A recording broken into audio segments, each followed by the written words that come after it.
there I come to Buffalo, and I met a fellow by the name of 32, Mm-hmm. Mr. Simpson. You're the offensive line coach I for was our offensive line coach. I the came in electric here. company, right?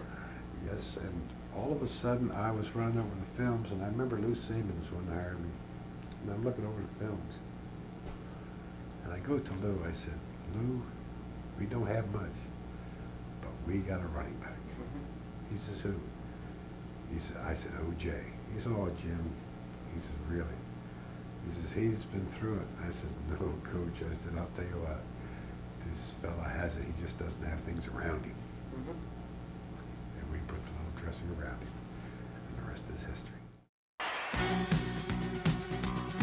In 1969, Orenthal James Simpson slipped into jersey number 32, eyed the NFL record book, and proceeded to dominate a decade.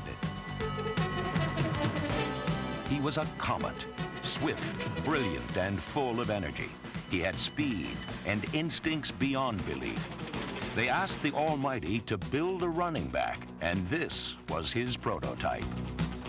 Lou Saban recognized the gifts and tailored an offense to display them appropriately. Line coach Jim Ringo crafted an offensive front of Foley, Green, McKenzie, DeLamalure, Montler, and the electric company was formed to turn loose the juice. You involved in the draft process of the DeLamalures and the McKenzies? Oh, yes. Yes, you know, he was, I'll tell you, Lou was very open, and the Buffalo Bills at that time were very open as far as permitting you to be a participant in the draft. It isn't that way any longer. Mm-hmm. But at that time, you know, you would go out and search your people out. They would say, we're going to draft an offensive lineman, or we're going to draft a defensive lineman, number one. Go find him. And that coach was responsible to go out and get all the material. Now, the collection and opinions of the other coaches were important, and naturally the head coach and the scouting department. But that coach was responsible to know everything about that man, even what time maybe he cried at night, everything else. And that's what we did. And so that year we drafted Paul Seymour and Reggie McKenzie, I guess it was, and Joe Lobo. And they're all put together. Oh, it did. Yeah. And what year? The year hit 2,000 yards, 73? Yeah, it's 1973 it was, yeah. Yeah. Big years. They were, I'll tell you, they were the greatest years because we had also a freshman quarterback in Joe Ferguson. But we had a fullback that nobody knew about. By the name of Jimmy Braxton was like a guard, weighed 255 pounds. So, hey, it was all there. Yeah. It was all there. And Juice just went crazy. Nobody could stop us because of Juice. Every once in a while we run Jimmy, and Jimmy'd rip off some big ones. But we had a kid playing, Joe Ferguson playing quarterback with a kid. All became history. Well, and you're giving credit for a heck of a lot of that. Well, you know, I appreciate it, but you know it was the people on the field. It was the Joe DeLamalures, and it was the Mottlers, and it was the OJs and the Braxtons. You know, like Vince. Vince, yes, was responsible, but you know, who played the game on Sunday? And you know, there's a lot of people, I appreciate the thing that he put together. OJ's got his world, and he went on with his world. And appreciate it, because that's where he belongs. A flamboyant type person, and it was nice to see him and think that, you know, I was a small part of it. Yeah. It was nice to see him go on and be successful, and to realize and consider when I came to Buffalo, somebody had told me that he was a Heisman Trophy flop. And,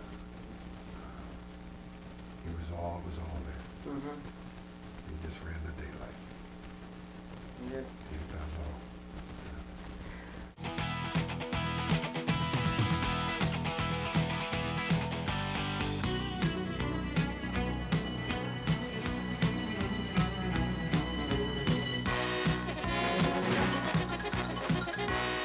1,000-yard season in 1972 whetted Simpson's appetite.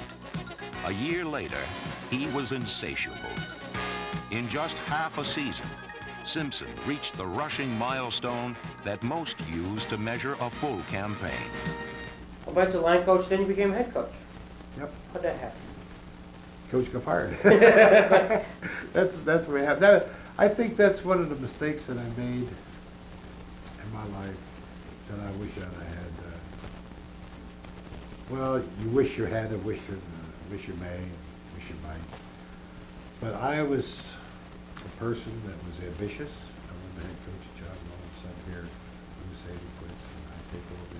The following year, a cloud of uncertainty was cast over the franchise.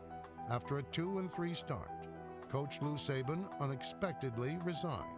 It had an effect on me, and it had an effect on everybody. We'd gone from a playoff caliber football team to only winning a few ball games.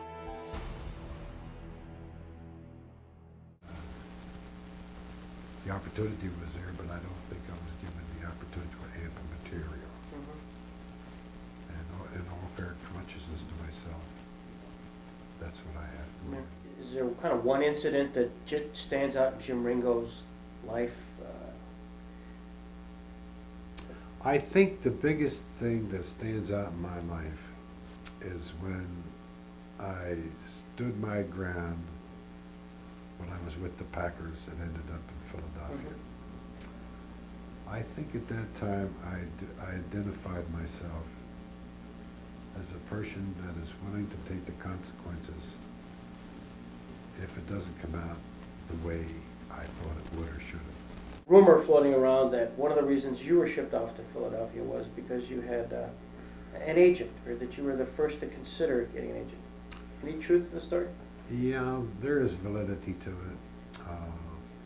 See, it was very hard to talk to Vince. You know, you go in and you ask for a $500 raise, you might get up here. You went for a $2,000 raise, you might get 500. So, in order for you to, and you know, I went out to the Pro Bowl and I was dealing with these fellows from other teams, and they were telling me what their salary was. I say, here I am, all pro for these number of years. I'm not making, I'm only making 3/4 of what they're making. That isn't fair. So I proceeded that I knew that I couldn't talk to Vince, so I got somebody else to talk to Vince, and he informed me that I was in Philadelphia. Did that shock you when you got the? How did you get the word, and what was your reaction? The reaction I got was I seen it on, I heard it on the radio. And, by the time he got to me, I wasn't home, and I heard it over the radio that I was traded to Philadelphia. And hey, that there's the nature of the business. And you know, once you step out on that board, you're out there by yourself. And you are responsible for what happens to you, not anybody else. And his way was doing it. He did it. Now, you were really the first of that group of Packers, the championship halcyon days, if you will, to really get traded off, right? Right. But see, that there, I'll tell you, it really did a lot of things. It refined myself in my thinking that who the hell are you? And how important do you think you are? And I know that it straightened out the rest of the football team that said, God almighty, the captain, all-pro, Pro Bowl, he shipped him out. My next. So it worked two ways. It worked for myself, and maybe I wouldn't have lasted long. Maybe I wouldn't have lasted 15 years playing for Vince. But going to Philadelphia, you know, I was established, and by going in there and being with a team that was down, I didn't have to practice as hard as in training camp and etc. So it made my career last a little more. The players' reaction to this, again, that must have. Hey, well, put him right where Vince wanted him. Yeah.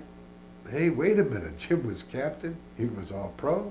He went to the Pro Bowl, and he fired him. He fires him. You fire anybody, but Bart. Yeah.